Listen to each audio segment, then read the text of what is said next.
Carta do apóstolo Paulo aos Efésios, no capítulo 5, quinto capítulo, quero ler com os irmãos até o versículo 21. Diz assim a palavra de Deus: Sede, pois, imitadores de Deus como filhos amados, andai em amor, como também Cristo nos amou e se entregou a si mesmo por nós, como oferta e sacrifício a Deus em aroma suave. Mas a impudicícia e toda sorte de impurezas ou cobiça nem sequer nomeie entre vós, como convém a santos, nem conversação torpe, nem palavras vãs ou chocarrices, coisas essas inconvenientes, antes, pelo contrário, ações de graças. Sabei, pois, isto: nenhum continente, ou impuro, ou avarento, que é idólatra, tem herança no reino de Deus e de Cristo. Ninguém vos engane com palavras vãs, porque por estas coisas vem a ira de Deus sobre os filhos da desobediência. Portanto, não sejais participantes com eles, pois outrora erais trevas, agora, porém, sois luz. Andai como filhos da luz, porque o fruto da luz consiste em bondade, justiça e verdade, provando sempre o que é agradável ao Senhor. E não sejais cúmplices nas obras infrutíferas das trevas, antes, porém, reprovai-as. Porque o que eles fazem em oculto, o só referia vergonha. Mas todas as coisas, quando reprovadas pela luz, se tornam manifestas, porque tudo que se manifesta é luz. Pelo que diz: desperta, ó tu que dormes, levanta-te dentre os mortos, e Cristo te iluminará. Portanto, vede prudentemente como andais, não como nécios, e sim como sábios, remindo o tempo, porque os dias são maus. Por esta razão, não vos torneis insensatos, mas procurai compreender qual a vontade do Senhor.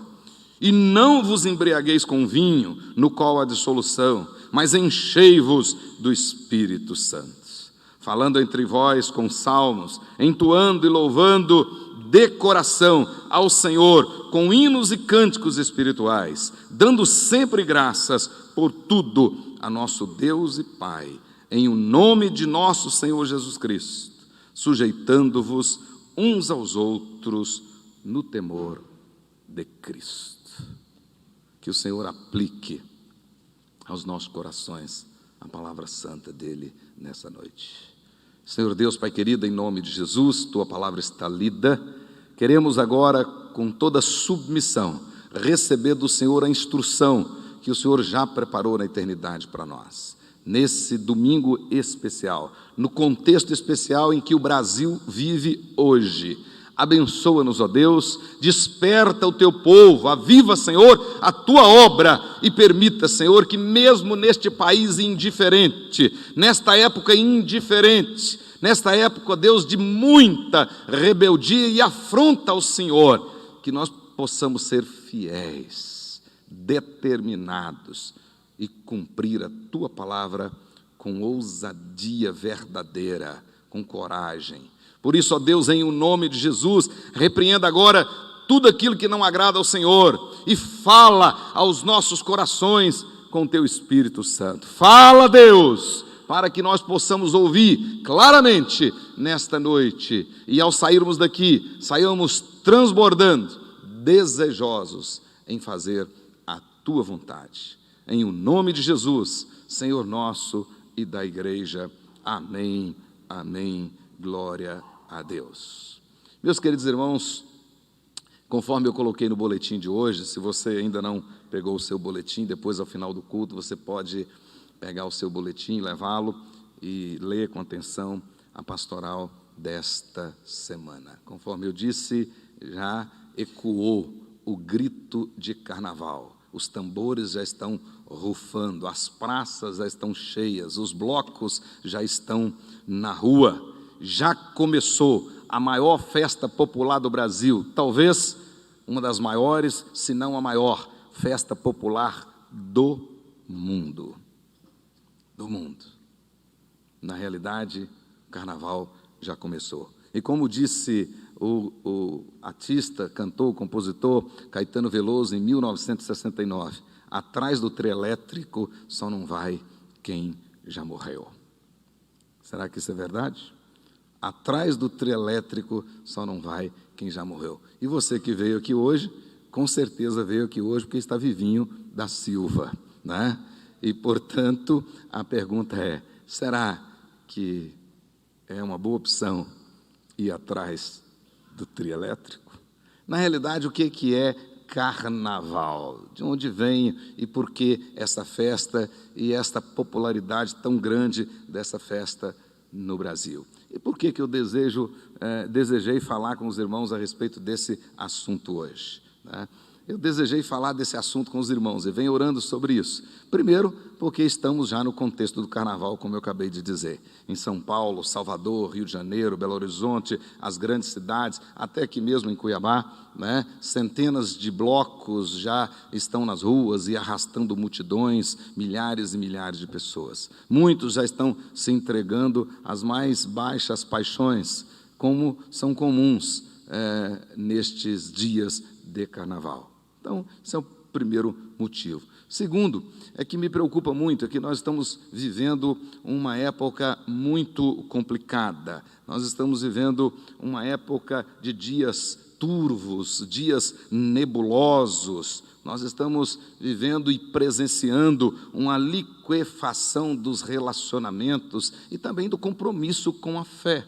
Cada vez mais tenho observado que muitas pessoas, infelizmente, por isso, muitas pessoas estão vivendo cada vez mais uma fé intimista, uma fé bem pessoal, independente da sua prática. Cada vez mais tenho percebido muitas pessoas dicotomizando seus relacionamentos espirituais, ou seja, com a mente acredita de uma maneira e na prática vive outra. E cada vez mais essas coisas estão se diluindo, cada vez mais causam menos estranheza, cada vez mais aceitamos. Aliás, uma das características da chamada pós-modernidade é a liquefação da chamada verdade, ou seja, tudo está líquido e as pessoas não percebem mais. Então nossos jovens vão para os blocos, vão para os bailes, vão para as baladas e parece que de fato não tem nada a ver. Então isso de fato tem me preocupado bastante. Parece que nós estamos vivendo de fato uma época cinza,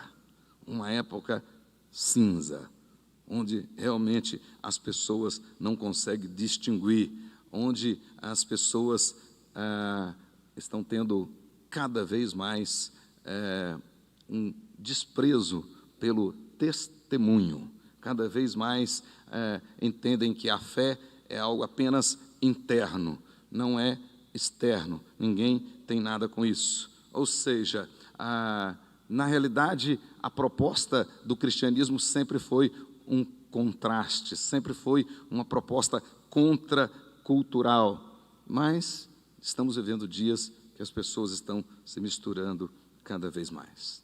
Mas, afinal de contas, que festa é essa? Conforme eu disse, coloquei no boletim, nós não temos como precisar historicamente de onde que veio, onde surgiu essa festa. Entretanto, quase que com absoluta certeza, podemos dizer que essa festa remonta aos dias do Império Romano. Festas, especialmente duas festas que aconteciam no Império Romano. Uma festa em homenagem ao deus Baco e outra festa em homenagem ao deus Saturno. Baco, na mitologia romana, é o mesmo que Dionísio dos gregos. Dionísio dos gregos era o chamado deus do vinho, e, portanto, a maneira de adorar aquele deus grego Dionísio era através de muitas bebidas regadas a muitas orgias. E já no Império Romano e com a influência grega, portanto, o grande império chamado greco-romano, as pessoas adoravam o deus Baco com mais intensidade, como se fazia lá na época do Império Grego. Portanto, Baco incorporava tudo que vinha de Dionísio e mais alguma coisa. E daí é que vai surgir as chamadas bacanalhas, ou seja, festas com muitas orgias sexuais, onde, no contexto daquela festa, os seres humanos perdiam a referência humana, se tornavam animais, verdadeiros animais. E era uma festa de 3 dias, que, de fato, acontecia nesse período que nós estamos hoje, né? Portanto, é bem provável que o conhecido carnaval nosso tenha vindo de lá. Ou talvez também aí destes festejos em honra ao chamado Deus Saturno, Deus do Sol, que também eram festas com muitas luxúrias e tudo. A palavra carnaval, provavelmente, se a festa nossa não veio de lá, a palavra tem sua raiz lá. Porque nestas festas tinha os chamados carnovales, ou seja, uns navios, né? Eram carros alegóricos, onde as pessoas desfilavam nesses carronavales nuas, e são os chamados, os nossos carros alegóricos, né? Então, essa é a nossa realidade. Aquilo acontecia na época do Império Romano, numa total oposição a Deus. Ou seja, aquelas 2 festas eram totalmente de inspiração satânica. O propósito daquelas festas não era alegrar ninguém, era adorar aquelas divindades. Esse era o propósito daquelas festas. Me parece que nós não estamos vivendo uma época diferente, não. Parece que a festa que existe hoje no Brasil tem relação direta com essas festas lá da época do Império Romano. Mesma coisa, isto que já está aí hoje funcionando em todo o Brasil, né? A maioria das cidades que tem esses festejos, o prefeito já entregou a chave a Momo, né? O rei do carnaval, uma figura satânica, sem dúvida alguma, e, de fato, as coisas já estão acontecendo. Pois bem, mas fazendo uma análise da festa do carnaval, que festa é esta? Para mim, esta é uma festa de contrastes, e muitas pessoas não percebem isso. É uma festa de contrastes. Podemos ver, por exemplo, nós temos ao mesmo tempo, nesta festa, excessos e ausências, insuficiências. Ou seja, nós temos excesso de bebidas, excesso de drogas, excesso de sensualidade, excesso de luxúrias, de violências, nas suas inúmeras formas. E temos ausência de limites, ausência de pudor, ausência de decoro.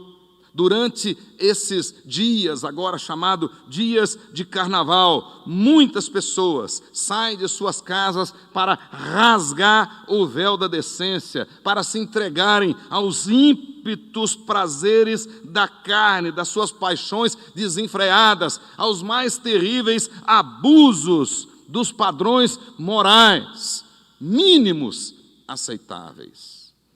Então, ao mesmo tempo que você tem muita bebida, muita droga, muita sensualidade, muita luxúria, você tem pouco pudor, você tem pouco limite nesses dias. Outro contraste que eu posso ver nessa festa é uma festa do cheio e do vazio, né? Cheio diz claramente, a Bíblia mostra isso para nós, e no contexto que Paulo escreveu os Efésios, essa festa já existia, a festa que eu me referi. Nesses dias, nós temos uma festa extremamente cheia de todos os tipos de impurezas. Todos os tipos de impureza. Então, são dias cheios de todas essas coisas. E, entretanto, dias de almas vazias, de foliões vazios, absolutamente vazios. Todos eles têm um vazio na alma do tamanho de Deus. E que só vão ter consciência desse vazio na quarta-feira, ironicamente, de cinzas. De cinzas. Então é uma festa de contradição, né? Excessos e ausências, cheio e vazio, luzes, cores, e ao mesmo tempo trevas, acromático, uma festa literalmente espiritual e psicologicamente acromática, sem brilho, de escuridão. Muitas luzes, muito brilho, muitas plumas, muitos paetês, mas está reinando as trevas, a escuridão. Muitas pessoas nas trevas e na escuridão, né, estão lá praticando as maiores imoralidades. Podemos dizer que essa festa é a festa da destruição, da vergonha, né? É a festa que arruína muitos lares são desfeitos nesta época, e estas coisas acontecem na escuridão. Então, ao mesmo tempo que é a festa do brilho, né, é a festa das cores, das luzes, e quando a gente vê aquilo, né, muito bonito, na realidade, as piores coisas acontecem nas trevas. É a festa das trevas. Embora uma festa que atraia os olhos por sua beleza, pelo seu brilho, pelos paetês, pelas plumas, na realidade, essa festa é a festa das trevas. E a Bíblia deixa bem claro que há caminhos que ao homem parecem direitos, mas o final deles é o caminho de morte. Caminho de morte. Então nós podemos observar no carnaval luzes, cores, mas também trevas, escuridão. Outra contradição, outro contraste que eu posso observar no carnaval também, muito riso, mas ao contrário do que o poeta disse, pouca alegria. Antigamente tinha uma marchinha de carnaval que dizia muito riso, muita alegria, mais de 1000 palhaços no salão, né? A Bíblia diz isto, né? A Bíblia, o poeta disse isso, ok? Pois bem, na realidade, nós podemos ver que tem um contraste muito sério nessa festa. Muito riso, mas pouca alegria. A alegria do carnaval, né, ela literalmente acaba na quarta-feira de cinzas. E o que sobra depois, o que fica, é melancolia, sofrimento, tristeza, choro. Não mais alegria. Quantas pessoas vão chorar o restante da vida depois desse carnaval? O restante da vida depois desse carnaval. Talvez famílias que vão perder filhos, moças, rapazes, né? Talvez moças que vão perder a referência da sua vida por causa de um estupro, ou disso, daquilo outro, e vai carregar um trauma, um sofrimento para o resto da sua vida. Então, na realidade, nós temos um contraste, muito riso, mas sem alegria verdadeira. Outro contraste que eu posso observar nessa festa do Natal, do Carnaval, muita ousadia, mas pouca sensibilidade. Muita ousadia, mas pouca sensibilidade. O corpo é exposto com ousadia. Para muitos, quanto mais excitante, melhor. Mais ardente, melhor. Contudo, pouca sensibilidade. Nessa festa, a sensibilidade não acompanha a ousadia. Não. Muitos nessa festa, muitos, né, vão dar vazão às piores coisas que poderiam ser feitas com o corpo. De fato, o corpo vai ser explorado das maneiras mais vis, vai ser usado, abusado, sem reservas, sem nenhuma sensibilidade. Nessa época, muita ousadia. Cada ano que passa, os desfiles, os blocos são cada vez mais ousados. Eu tenho para mim que daqui a pouco tempo vão ter de mostrar o útero, porque só o corpo não tem jeito, não vai chamar mais atenção. Muita ousadia, mas pouca sensibilidade. E por último, é a festa onde a gente tem muita liberdade, mas pouca moderação. E a liberdade sem moderação, de fato, é terrível, é uma desgraça. Nessa festa tem-se muita liberdade, mas pouca moderação. Quase tudo, para não dizer tudo, nessa festa é permitido. Quase tudo é permitido, contudo sem controle, sem moderação. Na minha visão, isto é o carnaval. A festa da carne, a festa da morte, conforme diz Romanos capítulo 8, verso 3, a festa do vazio, a festa da falsa alegria, a festa das confusões, de toda espécie de coisas ruins, né? A festa que realmente está em oposição a tudo que a Bíblia ensina para nós. Tudo.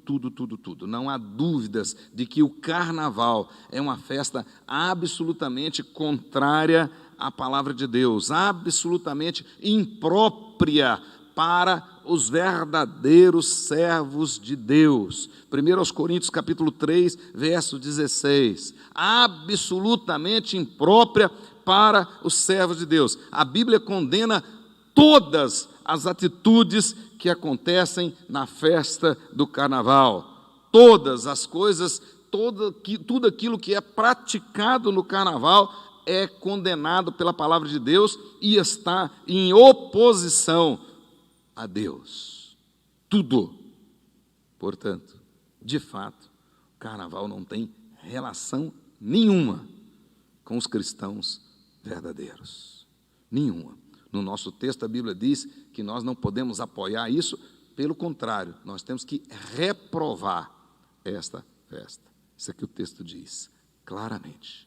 Então, nada, se nós formos fazer uma análise, essa festa não traz lucro, traz prejuízo, essa festa não traz paz, traz confusão, essa festa gera tudo o contrário daquilo que um povo, na realidade, precisa. Tudo.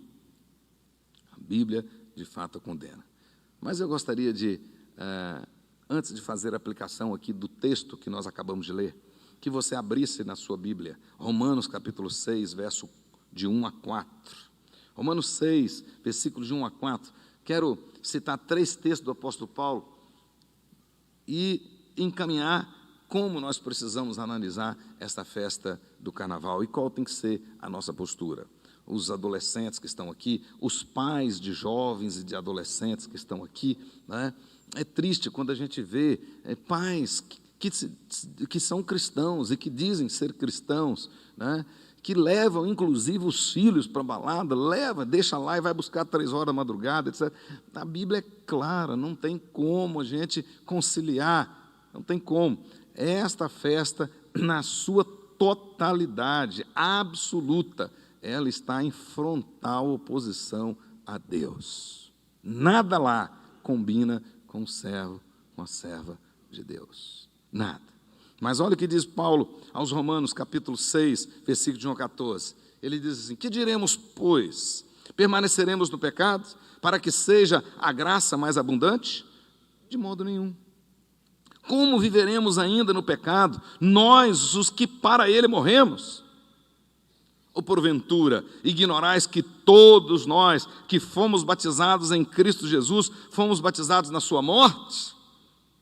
Fomos, pois, sepultados com ele na morte pelo batismo, para que como Cristo foi ressuscitado dentre os mortos pela glória do Pai, assim também andemos nós, marque aí na Bíblia sua, em novidade de vida. Em novidade de vida. O apóstolo Paulo, de maneira muito didática, está perguntando: que diremos, pois? Nós podemos participar do carnaval? Que diremos, pois? Devemos concordar com ele? Devemos apoiá-lo? Devemos apoiar essa festa, concordar com essa festa? Podemos participar dela? E ele diz: de modo nenhum, porque não tem a mínima lógica. Nós, que já fomos tirados de lá, voltarmos lá ou permanecermos lá. Não tem. Nós que já fomos batizados em Cristo Jesus. Batismo significa que fomos sepultados com Cristo, que morremos com Cristo. E por causa disso, pela fé, nós cremos que com Ele seremos ressuscitados. Então a Bíblia diz: para que Deus nos tirou do mundo? Para nós vivermos em novidade de vida. Não tem lógica ter nos tirado de lá para nós continuarmos praticando as coisas que são comuns lá. Segundo texto, Romanos capítulo 7, só adianta a sua Bíblia aí uma paginazinha para frente, né? Capítulo 7, versículos 5 e 6, diz assim: porque quando vivíamos segundo a carne, ou seja, quando vivíamos no carnaval, muitos que estão me ouvindo aqui já participaram de vários carnavais. Muitos aqui ainda sabem muitas das marchinhas. E quando eu anunciei uma delas aqui, com certeza, alguns já levantaram as orelhas ali, né? Oh, quanto riso! Pois bem, o texto está dizendo aqui: porque quando vivíamos segundo a carne, as paixões pecaminosas postas em realce pela lei, operavam em nossos membros, a fim de frutificarmos para a morte. A morte. Portanto, eu disse que o carnaval é uma festa de contrastes, porque embora venha com o discurso da alegria, na realidade lá só tem tristeza. Embora Caetano Veloso diz que atrás do trio elétrico só não vai quem já morreu, na realidade só vai atrás do trio elétrico quem está morto. Essa é a verdade, porque nenhum vivo vai atrás do trio elétrico. É isso que o apóstolo Paulo está dizendo. Naquela época nós frutificávamos para a morte.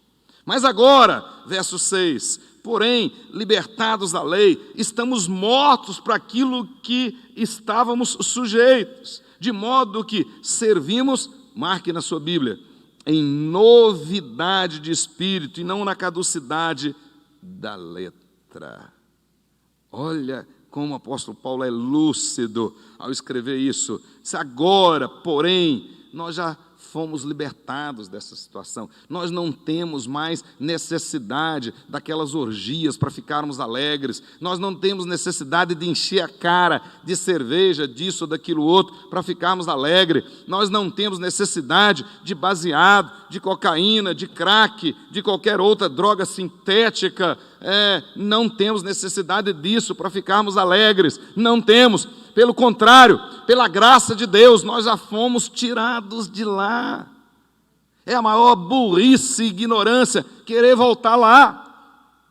É o que o apóstolo Paulo vai dizer, é querer sacrificar o Senhor Jesus de novo. É achar que Ele vai morrer de novo por você. Não vai. Ele diz isso. Nos tirou de lá. Nós estávamos mortos e fazíamos tudo aquilo e produzíamos para a morte. Estávamos mortos e gerava morte. Agora Ele nos tirou de lá. Nos tirou de lá e o propósito é claro, para nós vivermos em novidade de espírito. Agora confira por último, 2 aos Coríntios, capítulo 5, verso 17. 5:17. Olha aí, e marque na sua Bíblia. Diz assim, se alguém está em Cristo, marque aí na sua Bíblia, nova criatura é. As coisas velhas já passaram, eis que tudo se fez novo. Então marque novo na sua Bíblia. E agora observe os 3 textos que eu li. 4 vezes a palavra novo aparece. 4 vezes. Lá no versículo 4 de Romanos 6, aparece lá, devemos andar em novidade de vida. Aí no versículo 6 do capítulo 7 diz, em novidade de espírito. E agora no versículo 17, de 2 aos Coríntios, tem aí, nova criatura, certo? E diz, as coisas velhas já passaram, eis que tudo se fez novo. Nos 4 lugares, a palavra que aparece aí, kainotes, significa o seguinte, uma nova vida gerada pelo Espírito de Deus. Na realidade, Paulo está falando aqui da regeneração, do novo nascimento. O novo nascimento é exatamente pelo poder do sacrifício de Jesus, nós recebemos uma nova vida, uma obra que só é possível para Deus. Quando a Bíblia diz assim, que aos homens muitas coisas são impossíveis, para Deus nada é impossível. O contexto ali era exatamente da regeneração. A regeneração só é possível para Deus. A regeneração é de fato obra de Deus, e a obra, como nós costumamos dizer, sinérgica, ou seja, Deus faz sozinho, eu não tenho como nem contribuir com Ele, mas Ele já fez isso, e fez agora para nós vivermos essa nova vida. Portanto, Jesus não morreu na cruz para eu continuar fazendo o que eu fazia antes. Ou seja, o milagre da cruz gerou a nova vida. A Bíblia diz que Ele nos deu vida, estando nós mortos nos nossos delitos e pecados. Então agora em Cristo eu tenho nova vida. Para quê? Para viver essa novidade. Para viver essa novidade. Essa nova vida. Essa nova vida, nós não precisamos mais dos artifícios do mundo para ter alegria, por exemplo, durante 3 dias e acabar com as cinzas. Não, essa nova vida, nós temos alegria posicional, ou seja, alegria permanente, estamos em Cristo e, portanto, somos alegres porque estamos nele. Essa, diz a Bíblia, ninguém pode roubar. E nada desse mundo pode aumentá-la. Ou seja, essa alegria, ela só transborda através da ação do Espírito Santo na nossa vida. Por isso que nós temos que andar em Espírito, no Espírito. Esses 3 textos, o apóstolo Paulo diz claramente, deixa claramente para nós, que nós precisamos viver em novidade de vida. Ou seja, precisamos viver esta nova vida. E é exatamente isso que o nosso texto de Efésios vai nos ensinar. A carta aos Efésios, o tema da carta aos Efésios é exatamente viver em novidade de vida. Do capítulo 1 até o 6º capítulo, o propósito do apóstolo Paulo é ensinar aos seus leitores a realidade da nova vida que eles agora têm em Cristo Jesus. E que esta nova vida concedeu a eles um novo relacionamento com Deus em Cristo Jesus. Antes eles eram inimigos por causa do pecado. Portanto, na realidade, quem vai atrás do telé está morto. Ou seja, a relação dele com Deus está interrompida. E por isso ele pratica todos esses excessos. Por isso, e é comum para ele. E quanto mais necessidade ele vai ter. Porque a alma dele vai ser literalmente um saco sem fundo. Então, não é surpresa para quem conhece a palavra de Deus, se no carnaval do ano que vem, para chamar a atenção de alguém, nós tivermos de ver o útero feminino lá, ou qualquer outra coisa, porque as genitálias, ninguém mais se surpreende com isso.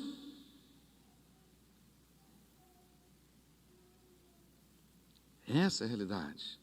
Mas o apóstolo Paulo vai escrever aos Efésios dizendo, olha, agora nós temos nova vida em Cristo Jesus.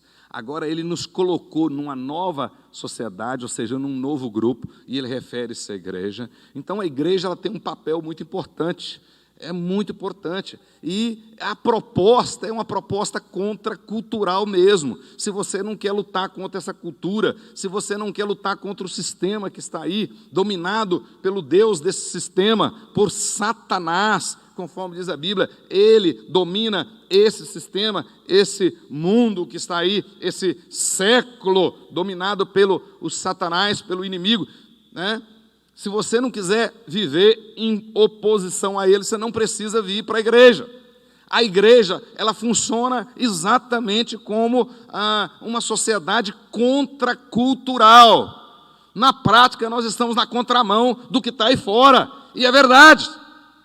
E esse é o propósito mesmo. E se você não quiser viver nessa contramão espiritual, pode voltar para o mundo, porque você está perdendo tempo aqui. Com certeza você está perdendo tempo aqui. Lamento dizer.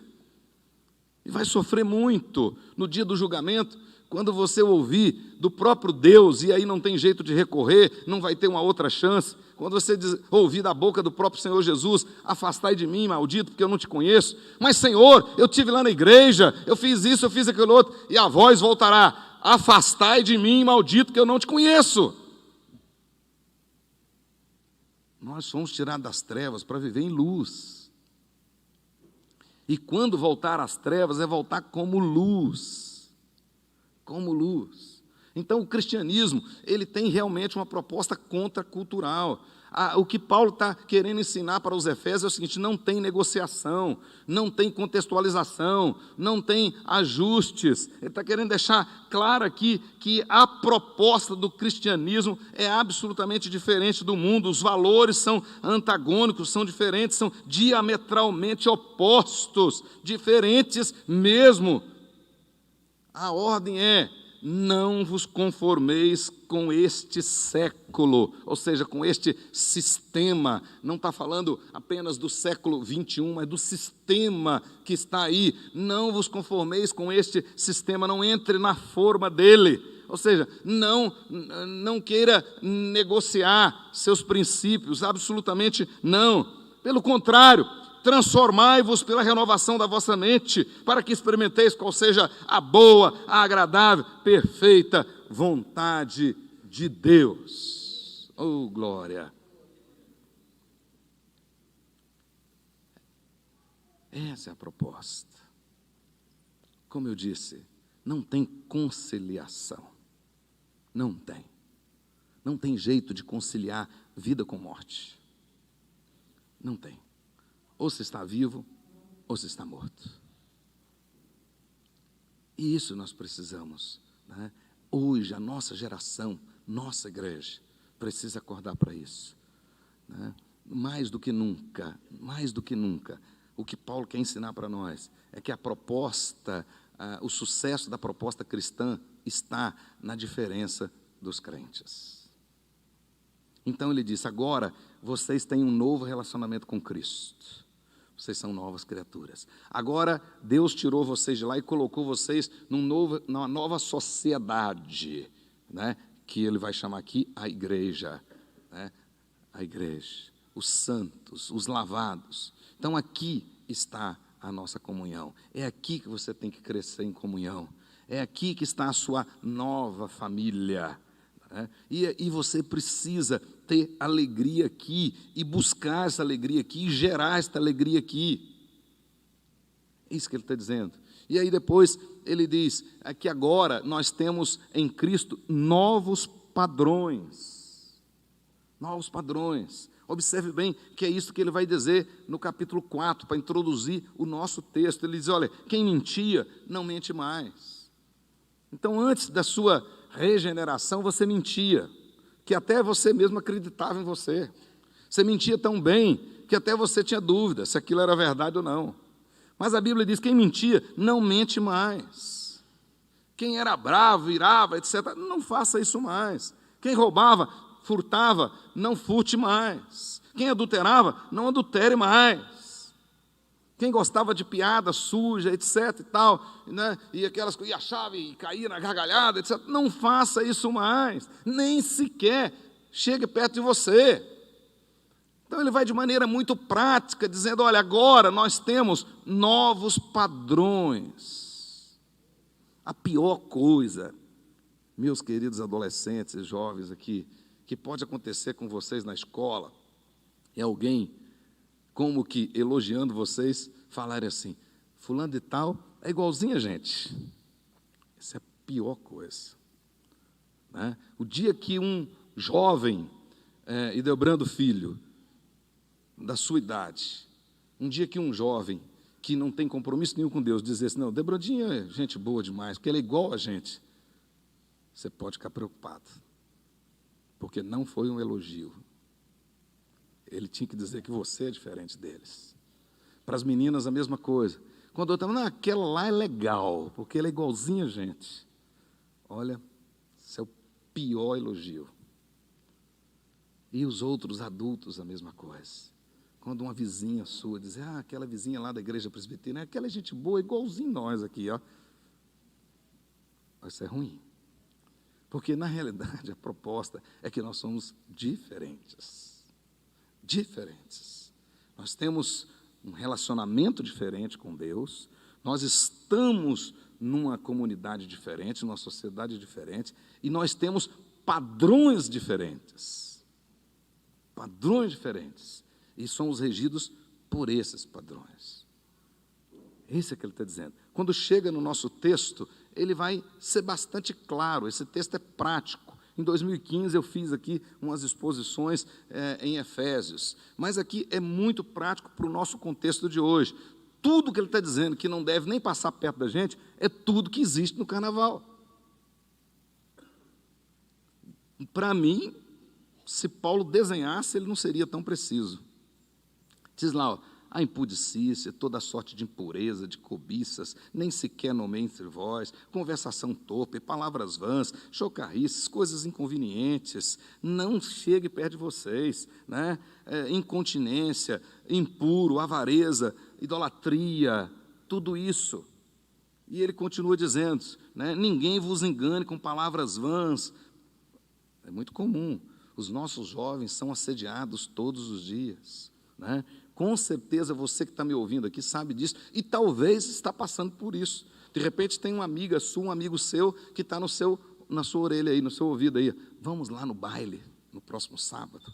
Na próxima, vai ser legal, tem um trio elétrico, né? Não sei quem, o conjunto tal, Paraná, vai estar aí.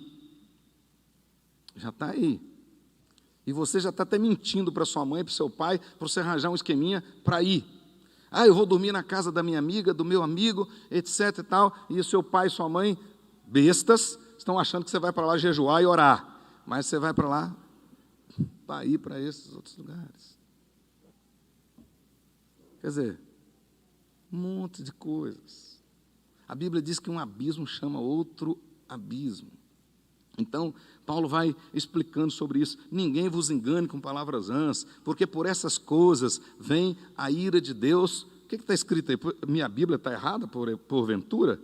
Leia comigo aí, claramente, o versículo 6. Ninguém vos engane com palavras vãs, porque por essas coisas vem a ira de Deus contra os filhos desobediência. Você tem uma dificuldade que o ser humano sempre teve, desde o Éden, é de obedecer. De obedecer. Né? É uma dificuldade obedecer pai e mãe. Uma dificuldade. Tem vezes que eles nos parecem quadrados, pão de forma. Né? Quadrado é miolo mole. Parece. Difícil. Mas a Bíblia diz, por essas coisas vem a ira de Deus contra os filhos da desobediência. Contra os filhos da desobediência. Eu li essa semana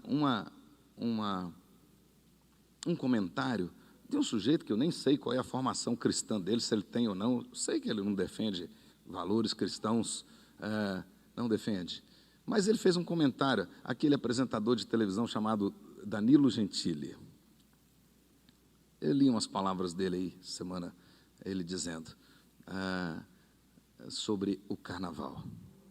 Aí ele disse lá o seguinte, puxa, a propaganda né, se for para o carnaval, não vá de chinelo, porque ele pode prejudicar e alguém pisar no seu pé. Né? Não leve bolsa, porque alguém pode te roubar. Não vai de mini saia, porque alguém pode te estuprar. Né? Tome cuidado com isso, com aquilo outro. Aí ele diz, puxa, se é tão ruim assim, o que eu vou fazer lá? Não vou nem sair de casa. Então, veja bem como é que o diabo age. E todo mundo sabe isso mesmo. Então o apóstolo Paulo diz, tome cuidado. E o versículo 7 é bastante incisivo, quando ele diz assim, portanto, irmãos queridos, que sabem agora quais são os novos padrões, né? Não sejais participantes com eles. E aqui o verbo está no tempo imperativo, é uma lei, é uma ordem. Não sejais participantes com ele. A pergunta é, o crente pode participar de carnaval? O carnaval tem alguma coisa a ver com crente? Então eu estou dizendo isso, nossa igreja é uma igreja grande, uma igreja que está inserida na sociedade. Alguém pode me ouvir agora pela internet e dizer, não vou lá naquela igreja. Mas não precisa vir mesmo. Porque, na realidade, o crente não pode fazer isso. Isso não pertence a nós. Então, não tem negociação na palavra de Deus. Ele diz, com essas coisas não tem conversa. Ele diz, e aí no verso 8 ele diz, pois outrora, antes, éramos trevas, porém agora somos luz. Portanto, aí ele usa o tempo verbal no imperativo novamente. Lá, andai como filhos da luz. Porque o fruto da luz consiste em bondade, justiça e verdade. 3 coisas que não tem no carnaval. Assim que tem que ser o crente, né? E ele vai então dizendo agora no versículo 11, não sejais cúmplices das obras infrutíferas das trevas. Se você for só para assistir, já está no sal também. E nesses 3 dias recomendo você desligar a sua televisão em casa, porque senão você vai ser pego também pela espada, né? E eu quero dizer, à luz de Ezequiel, que eu estou livre do seu sangue, porque eu já dei o recado. Se a espada vier e ceifar você, o sangue será demandado de você. Né? Então está claro aí. Não sejas cúmplices. Não seja. Essa é a nossa postura. Pode parecer que eu esteja pregando um sermão aqui retrógrado, né? Quadrado, mas pastor agora deixou de ser legal. Se bem que essa fama eu nunca tive aqui mesmo. Mas o fato é que todo mundo acha o mais bravo. E hoje vocês estão observando que eu estou bem calminho, tranquilo, né? Mas a Bíblia diz que nós não podemos concordar com essas coisas. Não podemos ficar de bobeira lá. Tinha um rapazinho numa outra igreja que eu pastoreei. De repente ele sumiu lá do gabinete da igreja. Ele passava lá toda semana, umas 2, 3 vezes. Gostava de mexer no computador. E eu até gostava da ida dele lá, porque ele geralmente consertava alguma coisa para mim, e um tempo ele sumiu. Passou uma semana, não vi o rapaz, etc. Tal. Uns 15 dias depois eu encontrei com a mãe dele, perguntei, cadê fulano de tal? Não está indo lá no gabinete, nem nada. Ah, pastor, nem falo para o senhor. Mas o que foi que aconteceu? Pastor, ele foi numa balada, chegou lá, estava junto com mais 2 amigos, e um desses amigos dele tinha mexido com a namorada de um traficante. E esse traficante chegou lá com seus comparsas e pegou os 3. Só que os 2 mais espertos fugiram, ele sobrou, apanhou pelos 3. Estava todo quebrado, umas 3 costelas fraturadas, com os olhos quase para fora, tudinho arrebentado. Tinha uns 10 dias que eu não apareci lá no gabinete, porque estava todo roxo. Aí eu fui lá fazer uma visita para ele. E cheguei lá e falei com ele assim, fulano de tal, antes de eu falar alguma coisa, eu vou dizer uma coisa para você que meu pai falava comigo. Meu pai dizia assim, passarinho que voa como cego dorme de cabeça para baixo. Isso não está na Bíblia não, mas devia estar, certo? Porque não tem nada mais verdadeiro. Né? Está no lugar errado, a Bíblia diz, não seja cúmplice, reprovai aquilo, não sejas cúmplice das obras infrutíferas das trevas, antes, porém, reprovai-as, porque o que eles fazem é oculto. Eu disse, o carnaval se apresenta como a festa das luzes, dos paetês, né? Mas é a festa da escuridão, das trevas, e o que se faz nas trevas, o só referir aqui, é vergonha, em respeito a vocês e principalmente em honra a Deus. Não posso, tenho que pedir ao Senhor para não deixar passar nem pela minha mente. porque é vergonha. Então, não é lugar para nós. Aí no verso 13 ele vai dizer assim: mas todas as coisas, quando reprovadas pela luz, se tornam manifestas, porque tudo se manifesta na luz. Esse é o nosso papel.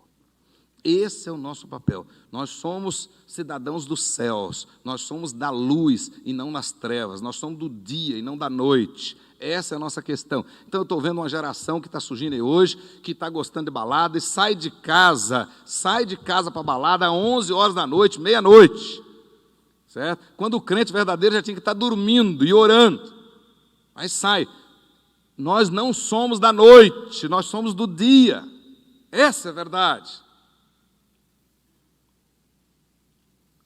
A Bíblia diz que Deus nos tirou das trevas para a maravilhosa luz, né? E aí por isso é que ele vai caminhando para o final da sua exortação e admoestação. Ele diz assim: desperta, ó tu que dormes. Esse é o problema da nossa geração.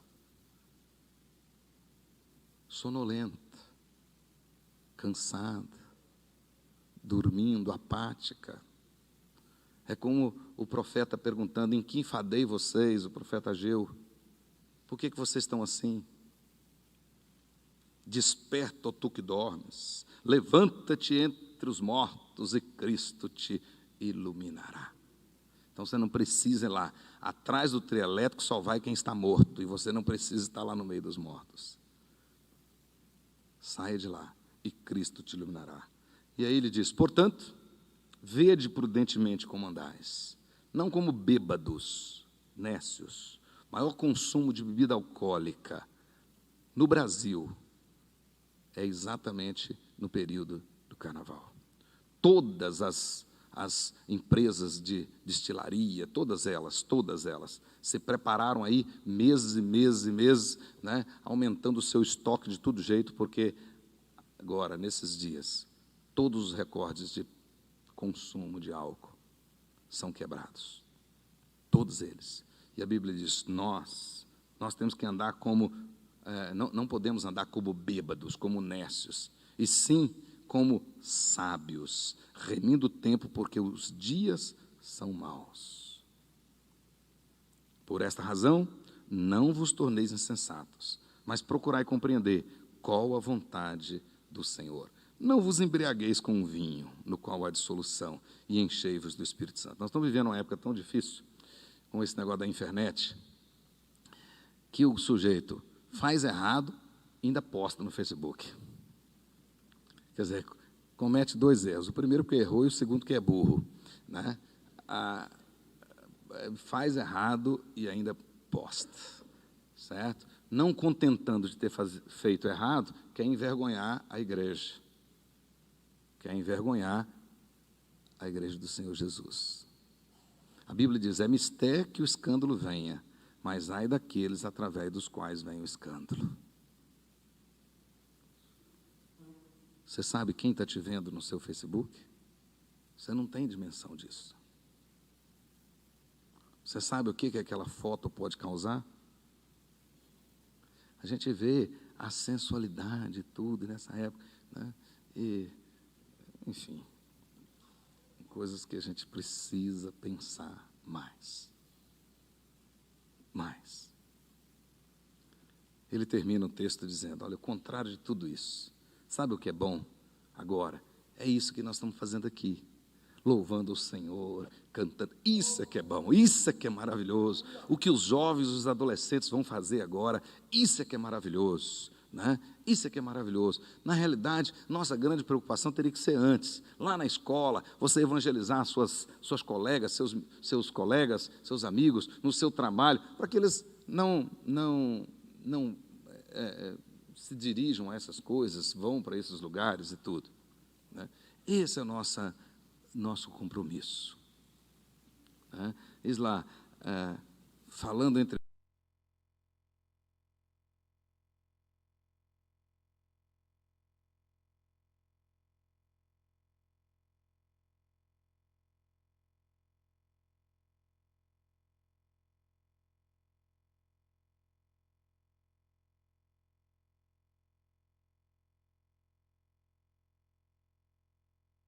69, Caetano Veloso dizia: atrás do trio elétrico só não vai quem já morreu. Em 2020, pastor Marcos diz, atrás do trio elétrico só vai quem está morto.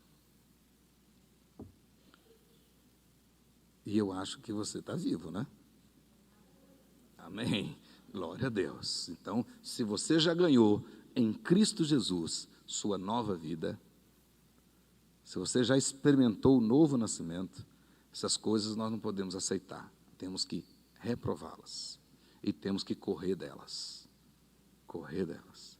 Nós não podemos fazer parte deste sistema. Não. A proposta de Deus para nós é contracultural. Então, você não precisa ficar preocupado aí, politicamente correto. Não fica preocupada de agradar esse mundo, não. Porque esse mundo está em oposição frontal a Deus. Então, você não precisa. Se alguma amiga sua, algum amigo seu, algum colega de trabalho, alguma vizinha, algum vizinho, né, te criticar, de falar que você é fanático, isso, aquilo, outro, não se preocupe. Não se preocupe. Não é esse o problema. Não é esse. Se eles estão incomodados com o seu comportamento correto, de não participar disso ou daquilo outro, esse incômodo é maravilhoso. Dê glória a Deus. Dê glória a Deus. Porque quanto mais diferente você for, mais poder o evangelho que sair da sua boca terá. Mais poder. Né? Mais poder. Então nós não podemos negociar. Não podemos. A palavra de Deus diz exatamente isso. Desperta, ó tu que dormes, e levanta dentre os mortos, e Cristo te iluminará. Amém?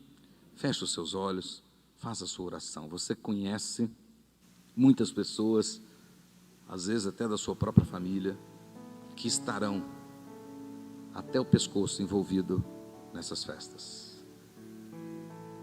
Ore agora pedindo misericórdia do Senhor. E se porventura, você que está me ouvindo aqui hoje, passou pelo seu coração, passou pela sua mente, o desejo de participar disso, peça ao Senhor para tirar isso agora do seu coração, da sua mente. Peça. Em nome de Jesus.